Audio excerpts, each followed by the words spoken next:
గం గణపతయే నమః. హరి ఓం. వాల్మీకి రామాయణంలో బాలకాండలో రామలక్ష్మణులు విశ్వామిత్రుని వెంట నడుచుట, ఆయన నుండి బల అతిబల విద్యలను గ్రహించుట గురించి చెప్పుకుంటున్నాం. విశ్వామిత్రుడు ముందు సాగిపోవుచుండగా జులపాల జుట్టుగల శ్రీరాముడు ధనుర్ధారి అయి ఆయనను అనుసరించెను. లక్ష్మణుడును ధనువును చేపట్టి రాముని వెంట నడిచెను. ఆ రామలక్ష్మణులు అమ్ముల పొదులను ధనస్సులను ధరించి తమ తమ శోభలతో అన్ని దిక్కులకును వెలుగులను విరజిమ్ముచుండిరి. అటూనిటూ తూణీరములను ధనస్సును దాల్చి వారు మూడు తలల పన్నగము వలె భాసిల్లుచుండిరి. చక్కని సౌందర్యముతో పరాక్రమముతో ఒప్పుచు వారు అశ్వినీ దేవతలు బ్రహ్మను వలె మహాత్ముడైన విశ్వామిత్రుని అనుసరించిరి. ఆ రామలక్ష్మణులు చక్కగా అలంకృతులై ధనుర్ధారులైయుండిరి. వారు ఉడుము చర్మముతో నిర్మితములైన తొడుగులను చేతులకు ధరించియుండిరి. ఖడ్గదారులై అపూర్వ శోభలతో విలసిల్లుచుండిరి.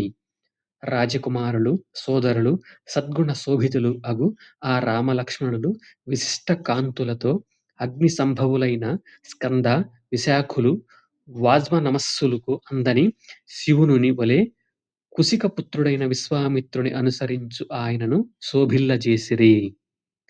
విశ్వామిత్రుడు రామలక్ష్మణులతో గూడి సరయూ నదికి దక్షిణ తీరమున 1.5 యోజనముల దూరము ప్రయాణము చేసిన పిమ్మట, రామా అని మధురముగా బోధించి ఇట్లనెను: నాయనా, ఈ నీటిని గ్రహించి ఆలసింపక ఆచనమునర్చుము. బల అతిబల అను మంత్రములను ఉపదేశించెదను, స్వీకరింపుము. ఈ మంత్ర ప్రభావమున నీకు అలసట గాని ఆకలి దప్పులు బాధలు గాని ఉండవు. నీ రూపకాంతులు తరగవు. నీవు నిదురించుచున్నను ఏమరుపాటున ఉన్నను రాక్షసులు నిన్నేమియును చేయజాలరు. ఈ మంత్ర ప్రభావమున నీ బాహుబలమును ఎదుర్కొనగలవాడు ఈ భూమండలమున ఎవ్వడును ఉండడు. ఈ భూలోకమునే కాదు ముల్లోకముల యందును నీకెవ్వరును సాటిరారు. ఓ పుణ్యాత్ముడా, సౌందర్యమున గాని సామర్థ్యమున గాని విషయగ్రహణమునందు గాని చక్కగా కార్యనిశ్చయమును చేయుటలో గాని ప్రత్యుత్తరము ఇచ్చుటలో గాని లోకమునందు నీతో సమానుడు ఎవ్వడును లేడు. బల అతిబల అను ఈ మహామంత్రములు సమస్త జ్ఞానమునకును మాతృకలు. ఈ 2 విద్యలను లభించినచో ఇక ముందు నీకు ధీటైన వాడెవ్వడును ఉండడు. ఓ పురుషోత్తమ రఘురామ, మార్గమునందు బల అతిబల అను మంత్రమును జపించుచు పయనించినచో నీకు ఆకలి దప్పుల బాధలుండవు. లోక కళ్యాణమునకై ఈ విద్యలను స్వీకరింపుము. ఈ 2 విద్యలను అభ్యసించినచో నీకు సాటి లేని యశస్సు అబ్బును. ప్రభావాన్వితలైన ఈ 2 విద్యలను బ్రహ్మదేవుని నుండి ఆవిర్భవించినవి. ధార్మికుడవైన ఓ కాకుత్సా, ఈ విద్యలను పొందుటకు నీవే అర్హుడవు. పూర్వోక్తములైన ఉత్తమ గుణములన్నియును నీలో సమృద్ధిగా గలవు. ఇందు సందేహము లేదు. తపస్సు ద్వారా లభించిన ఈ మంత్రములను నీకు ఉపదేశించుట వలన అవి లోకమున వివిధ రూపములతో విస్తృతములగును. అంతట శ్రీరాముడు ప్రసన్నవదనుడై ఆచమించి శుచి అయి భగవద్ధ్యాన పరాయణుడైన విశ్వామిత్రుని నుండి బల అతిబల అను విద్యలను గ్రహించెను. అమిత పరాక్రమశాలి అయిన శ్రీరాముడు ఆ 2 విద్యలను పొంది శరత్కాలమునందు సహస్ర కిరణులైన సూర్య భగవానుని వలె విరాజిల్లెను. రాముడు గురువైన విశ్వామిత్రునకు పాదములొత్తుట మొదలగునవి సేవలనర్చెను. పిమ్మట ఆ ముగ్గురును సరయూ నదీ తీరమునందే ఆ రాత్రి గడిపిరి. దశరథ మహారాజు కుమారులైన ఆ రామలక్ష్మణులు తమకు అలవాటు లేని తృణశయ్యపై కలిసి పరుండిరి. అయినను విశ్వామిత్రి మధురమైన లాలింపు మాటలతో వారికి ఆ రాత్రి హాయిగా గడిచెను.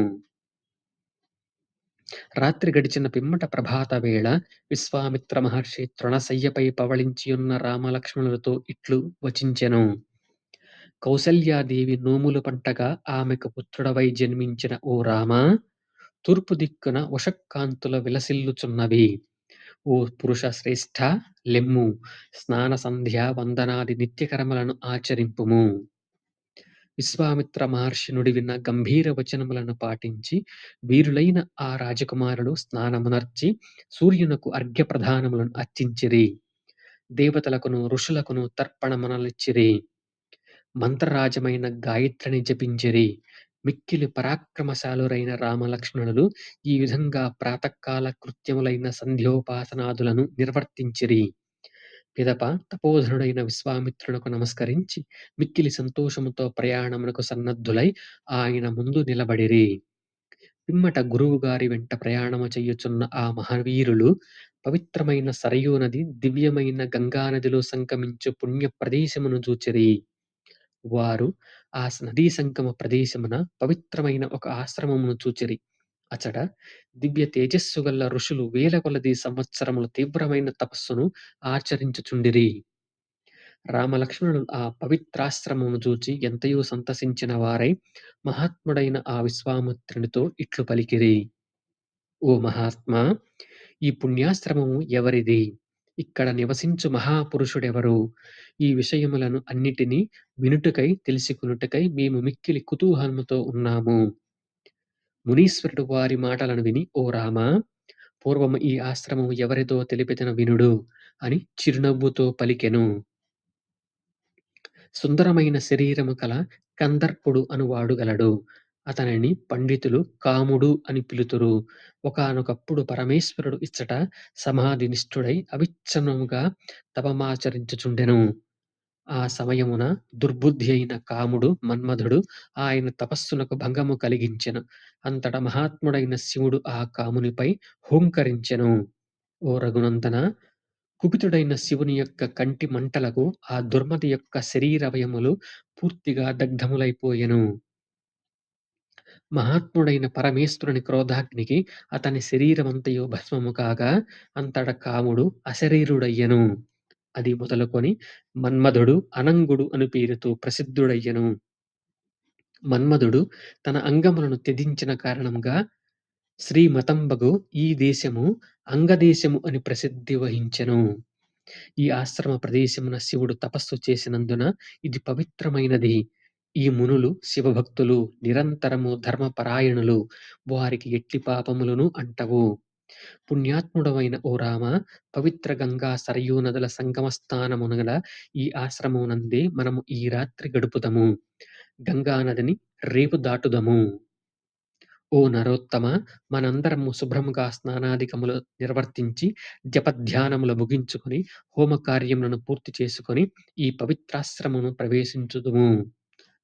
విశ్వామిత్రుడును, రామలక్ష్మణులను ఇట్లు సంభాషించుకొనుచుండగా, ఆ ఆశ్రమమున గల మునులు తమ తప ప్రభావమున దూరదృష్టితో వారి ఆగమనమును ఎరింగి, పరమ ప్రీతితో పులకితులై అచ్చటికి ఏతించిరి. ఆ మునులు విశ్వామిత్ర మహర్షికి అర్ఘ్యపాద్యాది అతిథి సత్కారములు ఆచరించిరి. అనంతరము వారు రామలక్ష్మణులకును అట్లే అతిథి మర్యాదలను గావించిరి. విశ్వామిత్రుడును ఆ మునులను కుశల ప్రశ్నలతో ఆదరించెను. పిమ్మట వారును కథలతో విశ్వామిత్రాదులను రంజింపజేసిరి. వారందరును ఏకాగ్రతతో నియమపూర్వకంగా సంధ్యోపాసన గావించిరి. స్థానికులను నియమనిష్టలతో జీవించువారును అయిన ఆ మునులతో కూడి విశ్వామిత్ర రామలక్ష్మణులు ఆ కామాశ్రమమునకు చేరి ఆ రాత్రిని అక్కడే హాయిగా గడిపిరి. ధర్మాత్ముడైన విశ్వామిత్ర మహాముని ముద్దులు మూటగట్టు రాజకుమారులను మనోహరములైన కథలతో రంజింపజేసెను. శత్రువులను పరిమార్చగల రామలక్ష్మణులు స్వచ్ఛమైన సూర్యకాంతులతో నిర్మలముగా నున్న ప్రాతకాలమునందు సంధ్యోపాసనాది కార్యక్రమములను ముగించుకొనిన వారై విశ్వామిత్రుని అనుసరించుచు గంగానదీ తీరమునకు చేరిరి. వ్రతనిష్ఠాపరులను మహాత్ములను అయిన ఆ మునులు అందరును ఒక చక్కని నావను తెప్పించి విశ్వామిత్ర మహామునితో ఇట్లనిరి. ఓ మహాముని! ఈ రాజకుమారులను మీరును ఈ నావను అధిరోహింపుడు. కాల విలంబము గాకుండా శుభముగా సుఖముగా ప్రయాణము చేయుడు. విశ్వామిత్రుడు అట్లే అని పలికి సాదరముగా ఆ మునులను వీడ్కొనెను. అనంతరము అతడు రామలక్ష్మణులతో గూడి సాగరమున గలిసెడి గంగానదిని దాటెను. నావ నది యొక్క మధ్య భాగమునకు చేరగనే అలల తాకిడికి చెలరేగిన ఒక మహాధ్వని రామలక్ష్మణులకు వినపడెను. అప్పుడు శ్రీరాముడు ఈ నదీ మధ్య భాగమున గంగా సరయూ నదుల జల తరంగముల ఘర్షణ వలన ఉత్పన్నమైన ఈ మహాధ్వనికి కారణమేమి అని విశ్వామిత్ర మహర్షిని అడిగెను. అంతట ధర్మాత్ముడైన విశ్వామిత్రుడు శ్రీరాముని మాటలను విని కుతూహలముతో ఆ శబ్దము యొక్క కారణమును తెలుపసాగెను.